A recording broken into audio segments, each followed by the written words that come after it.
Il y a un dossier qui a fait couler beaucoup d'encre depuis l'automne 2024, c'est le train touristique de Charlevoix. Et aujourd'hui, on reçoit la directrice générale, Mme Nancy Bellé. Bonjour, Mme Bellé. Merci d'avoir accepté notre invitation. Bonjour, Mathieu. Ça me fait toujours plaisir de venir vous voir.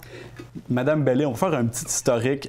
On a appris en novembre dernier, à travers les différents médias locaux, que le train touristique de Charlevoix connaissait des difficultés et que son avenir était repensé. Même certains diraient qu'il était peut-être sur la glace. Vous avez lancé un appel à la population, aux élus municipaux, au MRC de la région. En décembre dernier, vous les avez rencontrés pour savoir s'ils pouvaient avoir des aides financières ou savoir comment est-ce que vous pourriez collaborer. Et à partir de ce moment-là, début 2025, vous avez lancé un gros plan de redressement. Les derniers mois n'ont pas été de tout repos pour vous. Je vous demanderais aujourd'hui, en vous recevant au mois de mai, comment est-ce qu'on se sent là, à l'aube de la saison touristique qui débute? Fière. Fière de ce qui s'est passé. Il faut comprendre qu'on en sort plus fort. On souhaite et on découvre aussi que le produit du train est un produit fort pour Charlevoix. Et nul n'est prophète en son pays. Donc, ce que j'ai découvert, c'est que le produit du train est assez fort pour que des partenaires viennent nous supporter et collaborer pour aller encore plus loin et plus longtemps. Oui. Disons-le comme ça.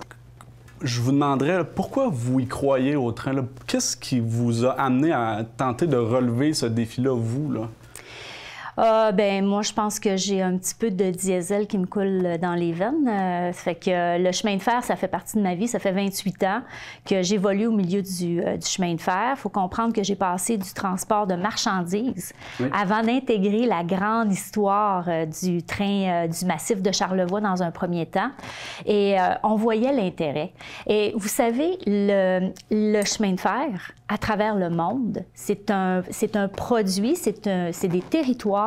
C'est vivant, un chemin de fer. Ça passe à travers le temps. Notre chemin de fer, à nous, on a la chance, il y a 125 ans. Il existait bien avant moi, puis il va exister bien après moi. Donc, je ne fais que partie d'une proportion de gens qui croient en ce moyen de transport-là. On est beaucoup, Mathieu, à écouter, à travailler sur des nouvelles technologies pour être plus vert et être plus sensible. Mais on regarde rarement nos acquis. Et avoir un chemin de fer, c'est un joyau, avoir un chemin de fer présentement. À partir du moment où tu as un chemin de fer, premièrement, tu es désenclavé. Donc, tu as un accès également par le chemin de fer au-delà de la route. Et si jamais il y a un potentiel de transport de marchandises, donc une nouvelle usine, dans les prochaines années, on aura notre chemin de fer et le transport, bien entendu, le transport de passagers, ça fait partie de ça aussi. Vous parlez que le territoire est désenclavé grâce au train. Potentiellement, ça pourrait alimenter de futures usines sur le territoire de Charlevoix. Il y a des gens ici dans la région qui se questionnent à savoir pourquoi est-ce que les citoyens n'y ont pas accès ou qui réfléchissent à savoir dans l'avenir comment est-ce qu'on pourrait plus faciliter le transport, la mobilité durable plutôt que juste le tourisme. Est-ce que ça fait partie de vos réflexions à venir? Ça a toujours fait partie de mes réflexions. Le grand défi, lorsqu'on parle de transport collectif, pas nous autres qui inventons ça, Mathieu, c'est à la grandeur de Montréal et du Québec de façon générale, ça prend de l'argent. Ça prend de l'argent neuf.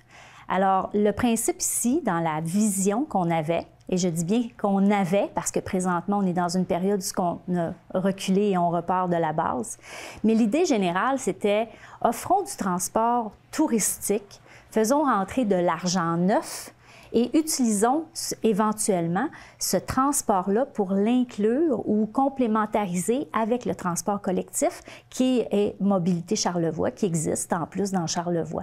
Alors, comment ça arrive, ça? Bien, ça prend de l'argent, puis souvent, ça prend de l'argent neuf.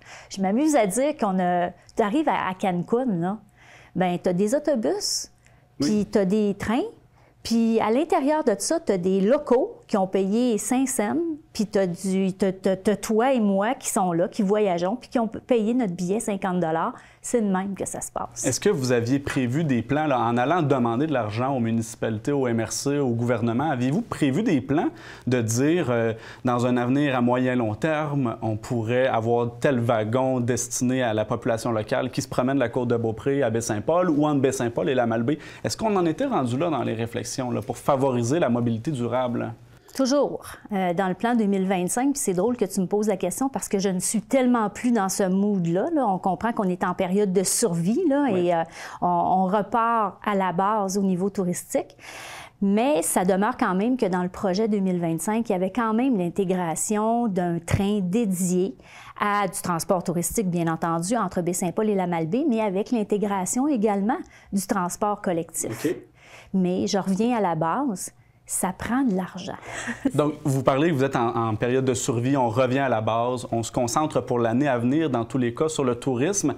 Petite-Rivière-Saint-François vous a fait une offre. Oui. M. Bouchard est venu nous en parler plusieurs fois en studio ici. Un 15 000 $ conditionnel à ce qu'il y ait un embarquement qui puisse être possible pour des citoyens de Petite-Rivière-Saint-François. Est-ce que vous répondez positivement à la demande de M. Bouchard? Absolument, absolument.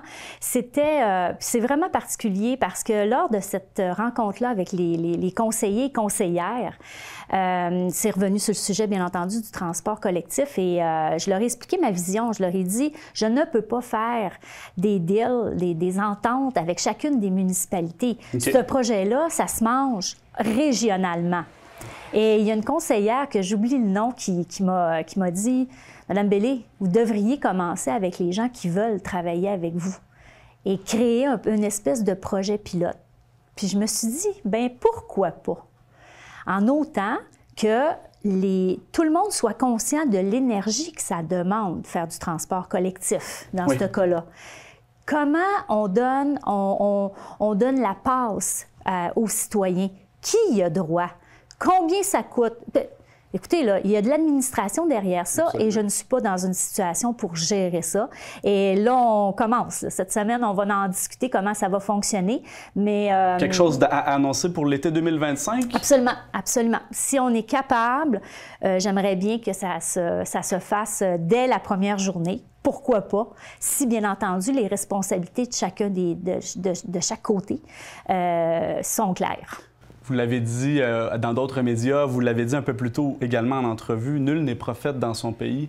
Qu'est-ce qui a expliqué, selon vous, que les relations étaient si refroidies dans Charlevoix et si bonnes à Québec, alors qu'on est à 90 km de distance?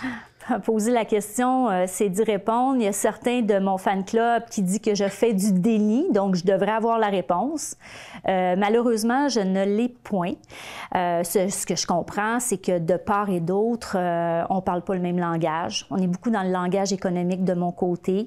C'est clair que du côté de la politique, il y avait une ouverture à l'écoute de la population.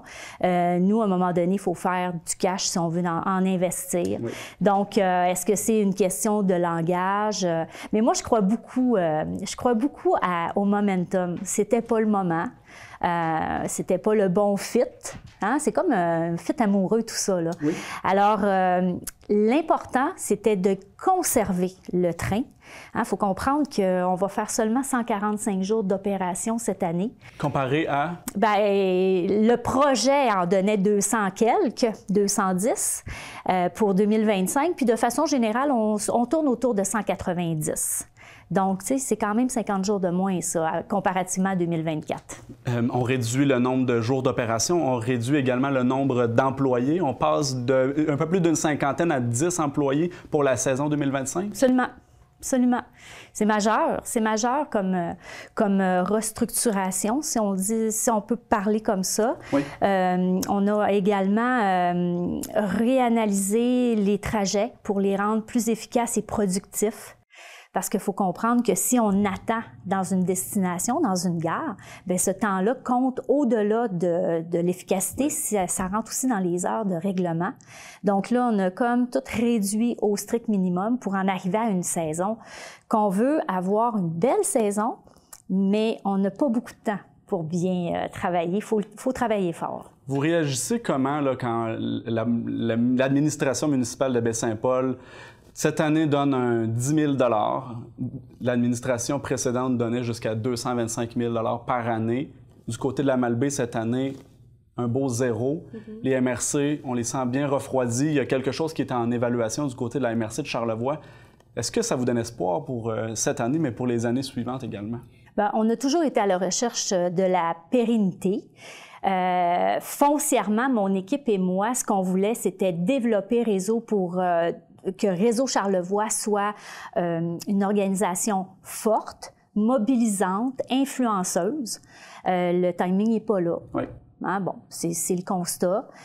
Donc, présentement, c'est pas pour rien que je viens vous parler d'une opération beaucoup plus allégée. On verra.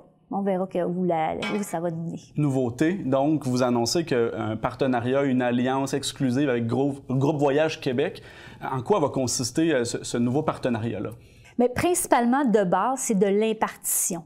Donc, tout à l'heure, tu parlais, excuse-moi, qu'on passait de 55 à 10 employés. Il y a beaucoup de gens là-dedans qui étaient dans la stratégie, le commercial, la représentation, la centrale téléphonique. Alors, tous ces éléments-là sont maintenant une perte d'emploi pour Charlevoix. Et c'est l'impartiteur, qui est Groupe Voyage Québec, qui va prendre ça en charge.